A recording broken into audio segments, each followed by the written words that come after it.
You, John Fitzgerald Kennedy, do solemnly swear I, John Fitzgerald Kennedy, do solemnly swear that you will faithfully execute the office of President of the United States that I will faithfully execute the office of President of the United States and will, to the best of your ability, and will, to the best of my ability, preserve, protect, and defend the Constitution of the United States. preserve, protect, and defend the Constitution of the United States. So help you God. So help me God.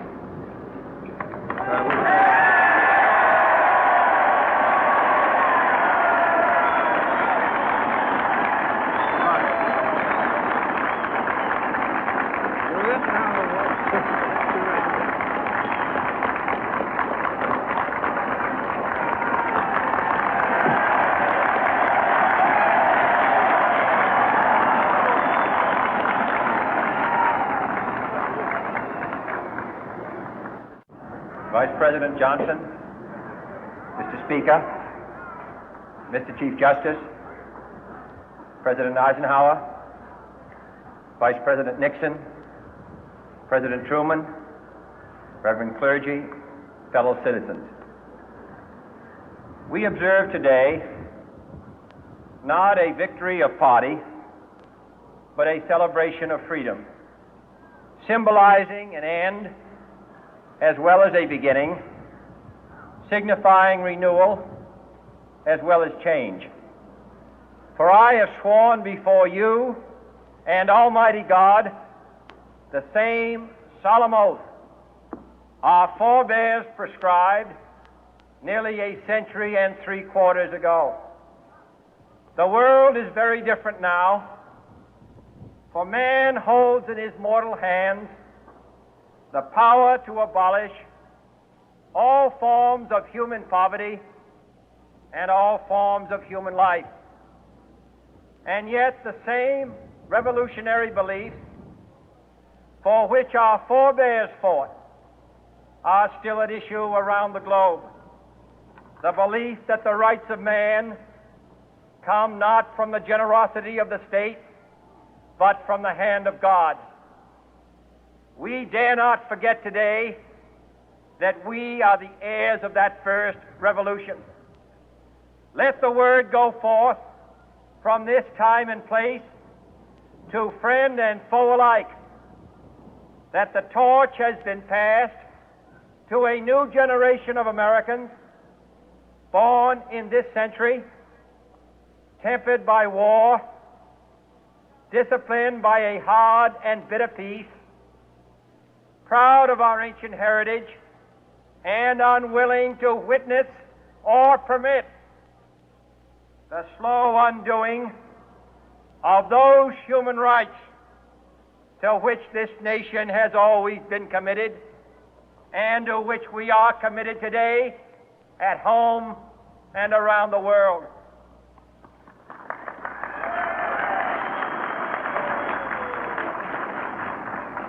Let every nation know, whether it wishes us well or ill, that we shall pay any price, bear any burden, meet any hardship, support any friend, oppose any foe to assure the survival and the success of liberty.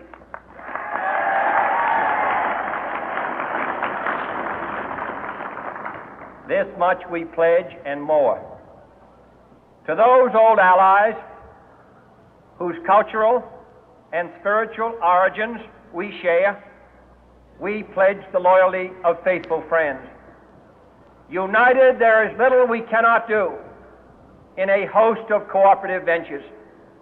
Divided, there is little we can do, for we dare not meet a powerful challenge at odds and split asunder. To those new states whom we welcome to the ranks of the free, we pledge our word that one form of colonial control shall not have passed away, merely to be replaced by a far more iron tyranny. We shall not always expect to find them supporting our view, but we shall always hope to find them strongly supporting their own freedom, and to remember that in the past, those who foolishly sought power by riding the back of the tiger ended up inside.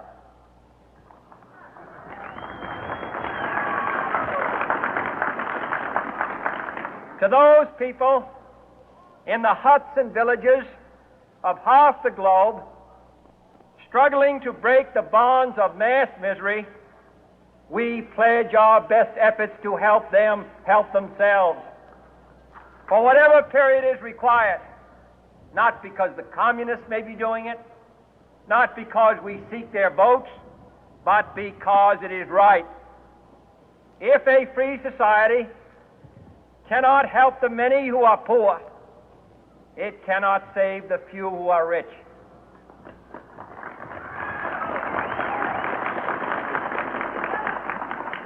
To our sister republics south of our border, we offer a special pledge to convert our good words into good deeds, in a new alliance for progress, to assist free men and free governments in casting off the chains of poverty.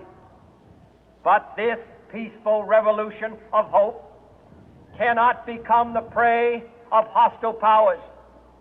Let all our neighbors know that we shall join with them to oppose aggression or subversion anywhere in the Americas. And let every other power know that this hemisphere intends to remain the master of its own house.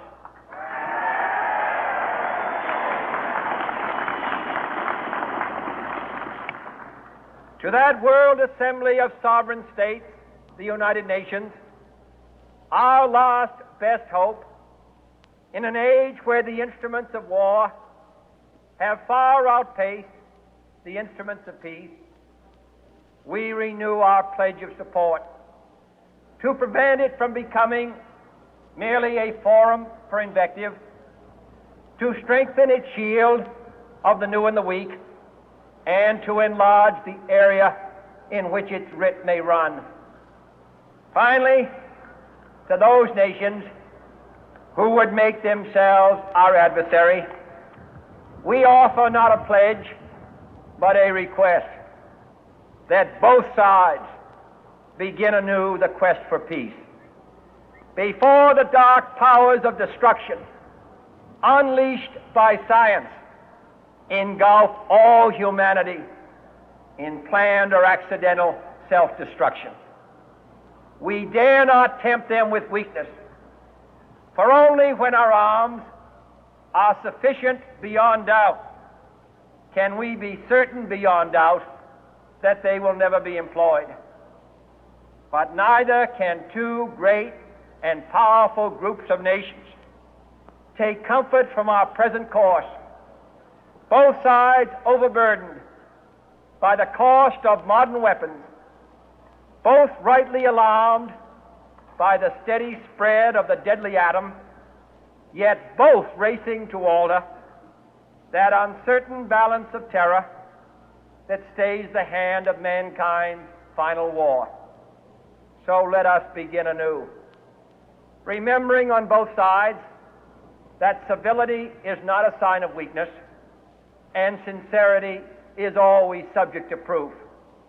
Let us never negotiate out of fear, but let us never fear to negotiate.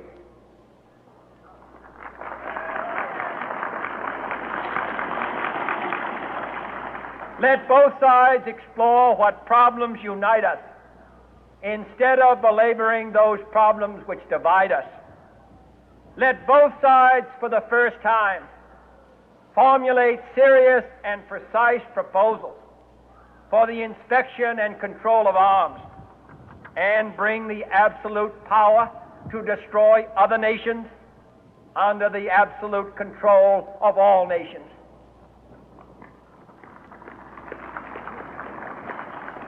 Let both sides seek to invoke the wonders of science instead of its terrors. Together, let us explore the stars, conquer the deserts, eradicate disease, tap the ocean depth, and encourage the arts and commerce. Let both sides unite to heed in all corners of the earth the command of Isaiah to undo the heavy burden and let the oppressed go free.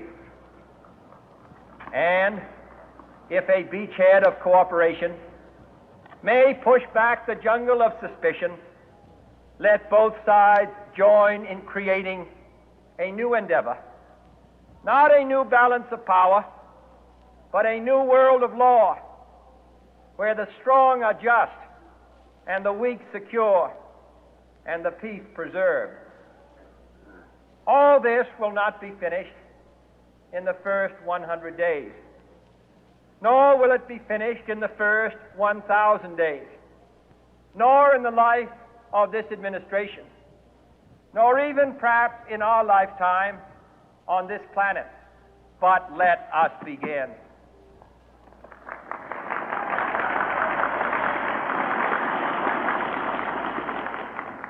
In your hands, my fellow citizens, more than mine, will rest the final success or failure of our course. Since this country was founded, each generation of Americans has been summoned to give testimony to its national loyalty. The graves of young Americans who answered the call to service surround the globe.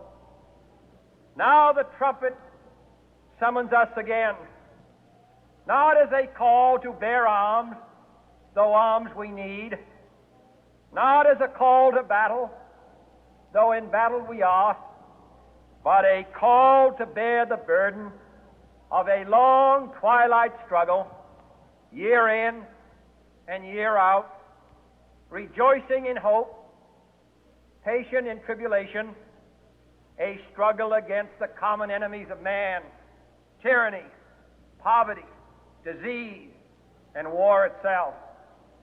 Can we forge against these enemies a grand and global alliance, north and south, east and west, that can assure a more fruitful life for all mankind?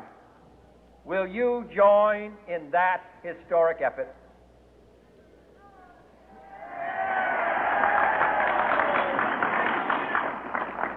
In the long history of the world, only a few generations have been granted the role of defending freedom in its hour of maximum danger. I do not shrink from this responsibility. I welcome it.